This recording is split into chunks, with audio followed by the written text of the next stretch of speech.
Assalamualaikum warahmatullahi wabarakatuh. Perkenalkan, nama saya Nabila Farasindi dari kelas TIF 4D mata kuliah Sistem Operasi. Di sini kita akan membahas lanjutan algoritma penjadwalan CPU, yang mana kita akan membahas poin 3 dan 4, priority scheduling dan Robin.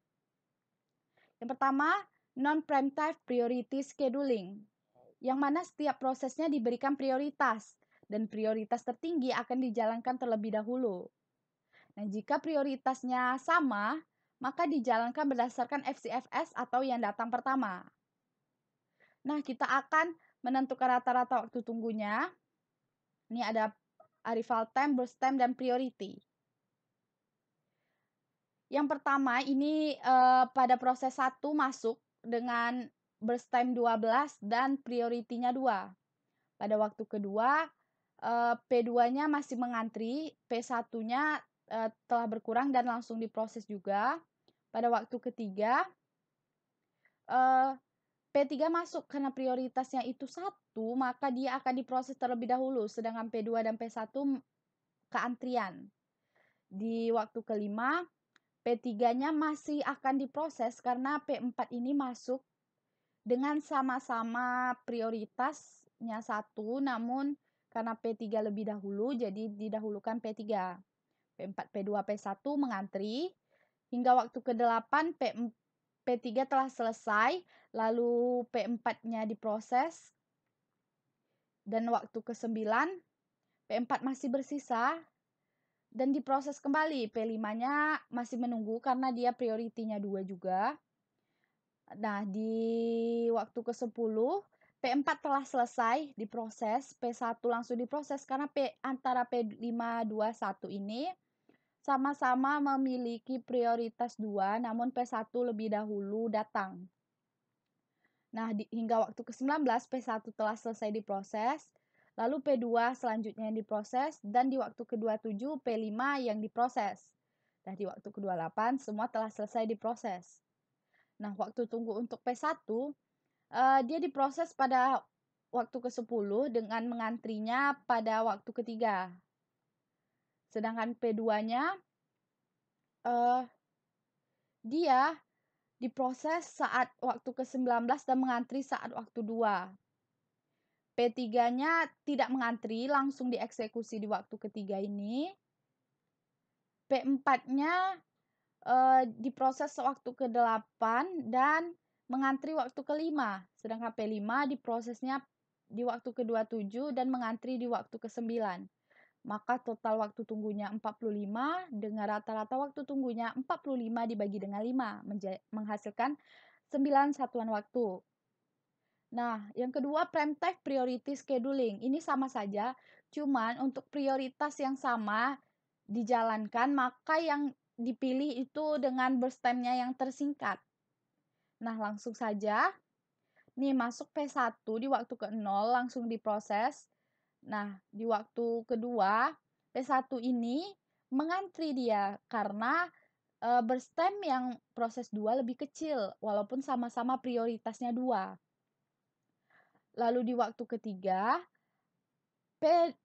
proses 2 dan proses 1 mengantri karena proses 3 ini prioritasnya 1. Dieksekusi terlebih dahulu hingga waktu kelima, P3 mengantri juga mengikuti P2 dan P1. P4 masuk untuk diproses hingga waktu ke-7. P4 telah selesai diproses dan P3 diproses karena dia melanjutkan yang tadi dan prioritasnya 1.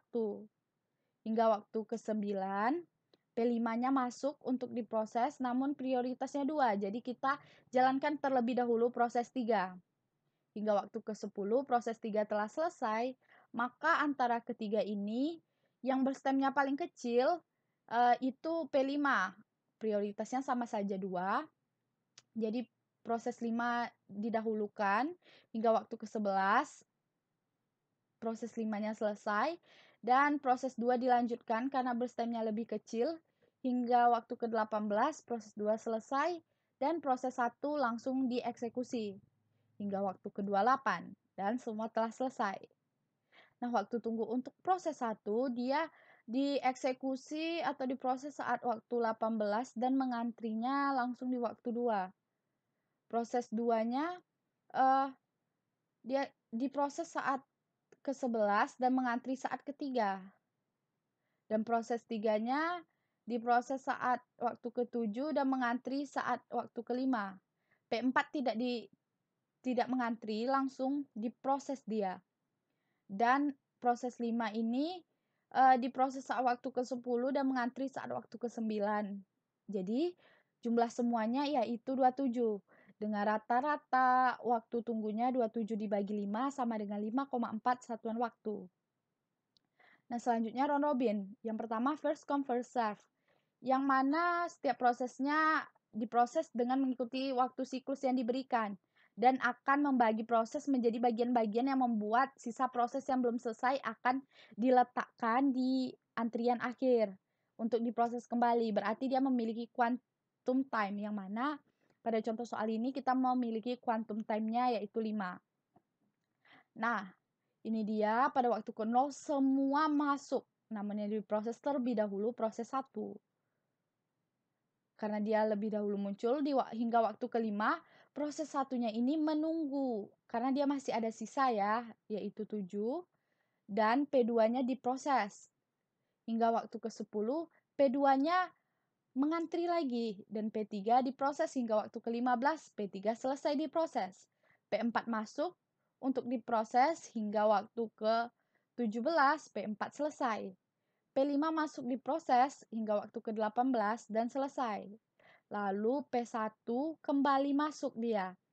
Namun hingga waktu ke-23 P1 belum selesai dan dia kembali mengantri dan P2 dijalankan. Dan di waktu ke-26 P2-nya telah selesai diproses hingga P1 terakhir diproses dan di waktu ke-28 telah selesai. Jadi waktu tunggunya P1 ini ada di waktu ke-18 diprosesnya, lalu kembali mengantrinya di waktu ke-5. Nah, ditambah dengan di waktu prosesnya 26 dikurang dengan waktu tunggunya di 23. Sedangkan P2 dia mengantri atau diproses saat ke-5.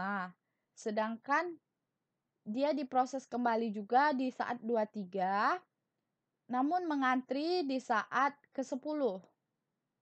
Dan P3 ini langsung diproses di waktu ke-10, P4 juga di waktu ke-15, P5 di waktu ke-17, hingga jumlahnya menghasilkan 76.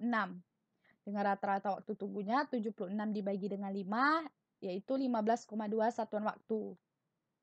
Nah, yang terakhir, round robin prime time, non-prime time, yang mana di sini kita memilih prosesnya dengan memiliki burst time yang paling singkat ya, selain quantum time-nya tadi itu. Nah, ini masuk semua proses.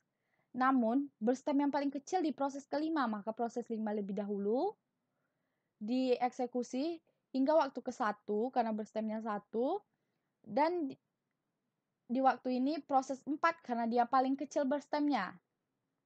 Hingga waktu ketiga proses 4 selesai, proses 3 lagi yang diproses hingga waktu ke-8 dan proses 2 diproses hingga waktu ke-13. Namun proses 2 ini masih bersisa. Karena burst time-nya paling kecil, kita lanjutkan lagi hingga waktu ke-16. Nah, di waktu ke-16 ini maka proses 1 yang akan kita proses lagi. Karena quantum time-nya dibagi 5, maka hingga ke-21 masih bersisa 7. Diproses kembali hingga ke-26 masih bersisa 2. Hingga waktu ke-28 maka proses telah selesai. Berarti waktu tunggu proses 1 ini ada 16. Nah, ini dia diproses di waktu ke-16. Sedangkan proses 2 diproses saat waktu ke-8. Proses 3 di waktu ke-3. Proses 4 di waktu ke-1. Dan proses 5 di waktu langsung diproses di waktu ke-0. Nah, jadi jumlahnya yaitu 28 dengan rata-rata waktu tunggu 28 dibagi dengan 5, yaitu 5,6 satuan waktu. Nah, baiklah itu tadi materi